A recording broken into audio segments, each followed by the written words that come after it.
여러분 안녕하십니까? 이진곤TV입니다. 시사논평 이심전심 오늘 이야기 시작하겠습니다.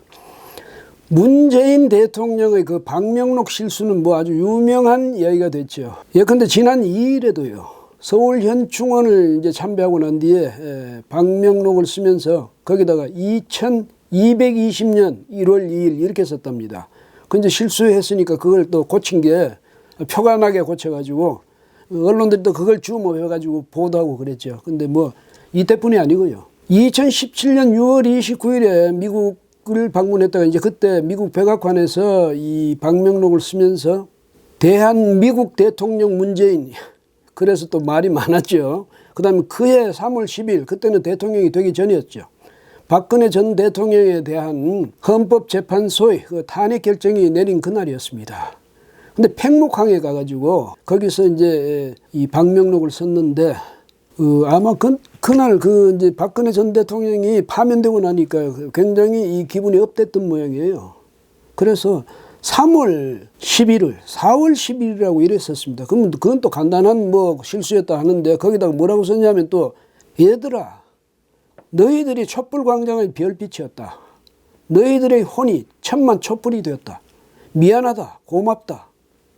이렇게 썼습니다. 그래서 고맙다는 게 도대체 무슨 말이냐 해서 당시에 또 논란이 많았죠. 어쨌든 앞으로 문 대통령 방명록을 쓸 때는 옆에 누가 참모 한 사람을 세워가지고 좀 같이 지켜보라고 하고 쓰는 게 좋겠습니다. 근데 오늘 뭐 말씀드리자는 건 이건 아니고요. 문 대통령이 그 현충원에서 쓴 그 방명록의 메시지입니다. 뭐라고 했냐면 새로운 100년의 첫 출발, 확실한 변화로 시작하겠습니다. 이렇게 돼 있거든요. 근데 이분들 말이죠. 문재인 대통령하고 그 주변 사람들, 이 변화에 대해서 어떤 강박증을 갖고 있는 것 같지 않습니까? 무슨 병증이 된 그런 느낌을 줍니다. 지난 것은 모두가 적폐다. 다 악이다. 그러니까 다 바꿔야 된다. 이런 거죠. 뭐 바꿔서 새 걸로 만들면 좋죠. 그런데 무조건 다 과거는 다 적폐다. 이렇게 되면 안 되는 것 아닙니까? 예컨대 경제 말이죠. 그동안엔 그나마 작동하고 있었죠. 경제 성장의 그런 기제가. 그런데 그걸 다 적폐로 몰아버리니까 그냥 경제 구조 다 새로 바꿔야 된다. 뭐 가치 새로 바꿔야 된다. 이렇게 되니까 어떻게 됐습니까?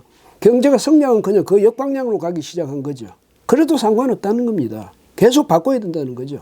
앞으로 뭐 어디까지 바꿀지 모르겠습니다만은 뭐 확실한 변화, 이걸 또 강조를 했으니까 거기다가 공수처까지 이제 만들게 됐으니까 뭘 얼마나 더 적폐를 청산하기 위해서 그 엄청난 큰 칼을 휘두를지 참 지레짐작컨대 두려운 일이다, 이런 생각이 듭니다. 그리고요, 이 새로운 100년, 이건 무슨 말이겠습니까? 지나간 100년을 전제로 해서 하는 말 아니겠습니까? 대한민국이 100년이 지났다. 그러니까 이제 앞으로 100년 이 말이죠. 문 대통령이요, 취임하던 그해, 2017년 그때는 무슨 기회가 있을 때마다 대한민국 건국 100주년 이런 말을 많이 썼어요. 그 2019년을 이제 가리키면서 그때가 되면 대한민국 건국 100주년이 된다 이렇게 이야기했는데, 그건 왜냐하면 상해 임시정부가 시작된 그때를 기점으로 해서 하는 말이죠. 그 상해 임시정부 시절 그것도 대한민국이었다 이 말입니다. 그런데 이제 문 대통령이 김정은이를 만나기 시작하면서부터 이제 직접적인 표현은 사라졌어요. 대한민국 100년 이건 사라졌어요. 그렇지만은 뭐 3.1 운동 100주년 또 임시정부 100주년 이걸 강조하는 것은 뭐 계속됐죠. 근데 왜 사라졌을까?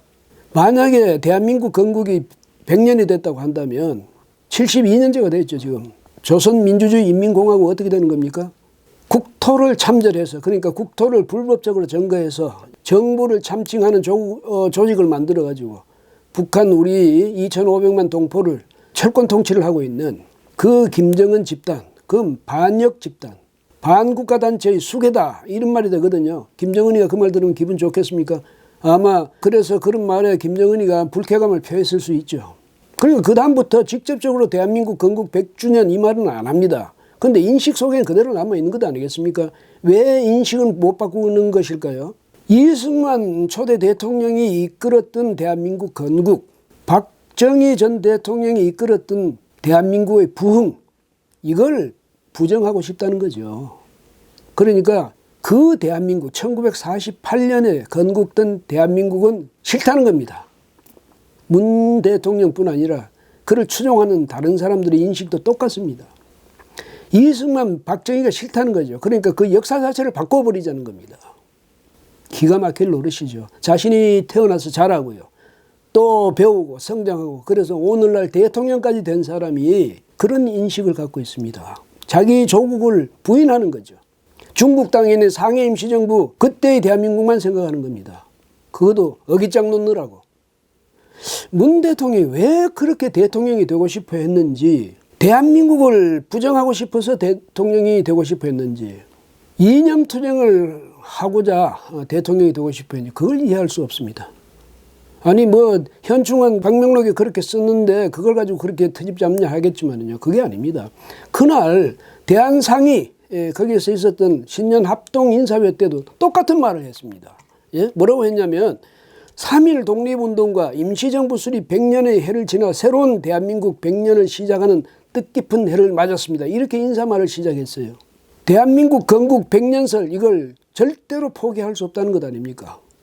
그러면 김정은한테도 가서 당신들은 대한민국을 인정하지 않고 국토를 참전해서 그런 정부를 참칭하는 반국가 단체를 만들고 그 수개 노릇하지 않느냐, 이걸 정확히 지적을 해 주든지요. 이런 인식을, 그런 역사관을 또 이 국가관을 가진 문 대통령이 앞으로 펼쳐나갈, 앞으로 한 2년 좀 더 남았죠. 그 정치 어떤 것인지 몰라서 정말 지금도 두렵기 짝이 없습니다. 바라는 건 뭐 그렇게 거창한 것 안 바랍니다. 저는 제발 상식으로 좀 돌아가십시다. 그걸 좀 부탁드리고 싶습니다. 예. 오늘은 여기까지 하겠습니다. 고맙습니다.